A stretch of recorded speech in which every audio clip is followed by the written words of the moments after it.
Shërimi I të pikuarit. Pas disa ditësh Jezusi u kthye përsëri në Kafarnaum.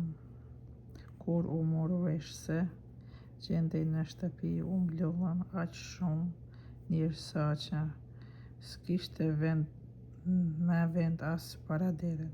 Jezusi u predikonte Ungjillin dhe kaq ja bën disa njerëz të cilët po sillnin tek ai një të pikuar që po e mbardhnin 4 vet.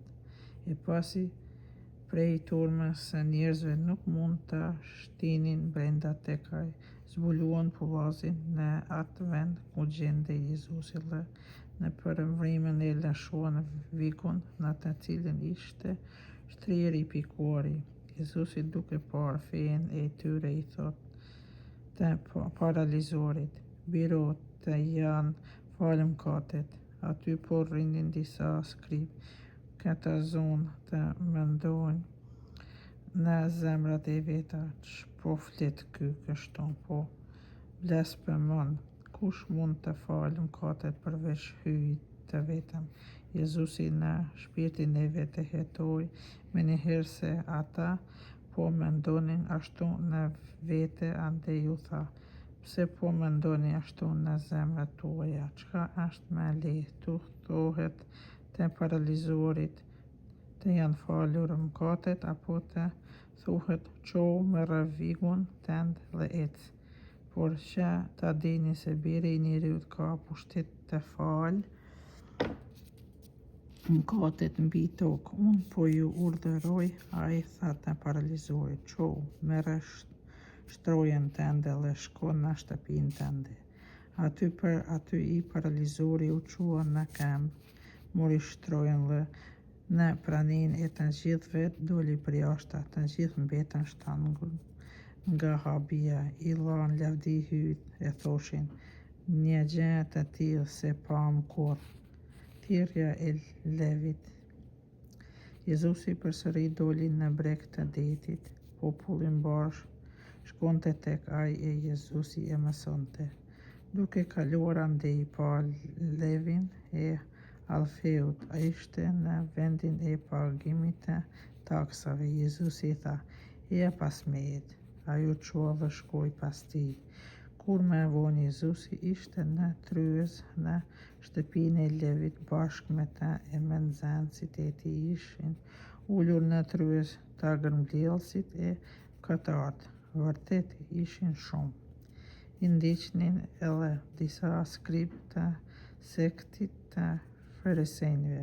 Këta kur e pan se po hante me tagërmbjellës e me mëkatarë, u tha nxënësve të tij: "Pse ha me tagërmbjellës e me mëkatarë?" Jezusi kur I dëgjoi tha: Mjeku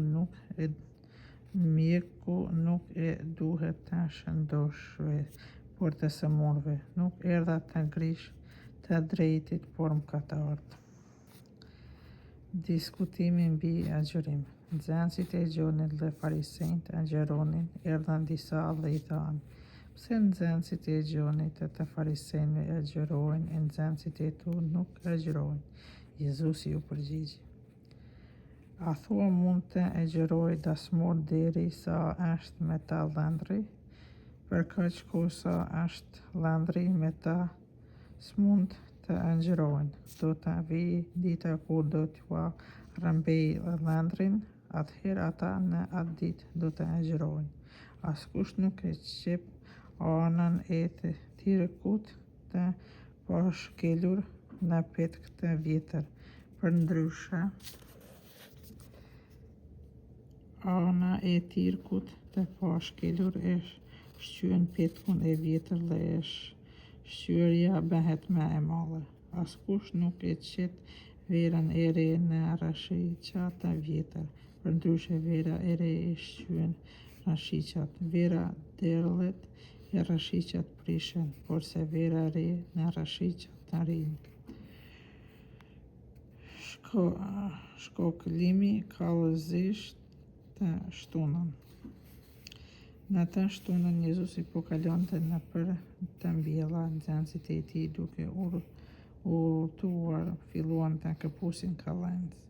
Farizejt atëherë po i thonë: "Shih, pse po bëjnë ata që s'është gjë e luashme të bëhet të shtunën?" Jezusi ju përgjigji: "As s'ju ka rënë kur të lexoni xhberi Davidi kur pati nevojë, atëherë kur u urtua ai e përsjellësit e tij, se si kur ishte kryeprift Abiatari, hyni në shtëpinë e hyjt dhe i hëngri bukët e kushtuara, të cilat zguzonin t'i hajnë askush përveç priftërive.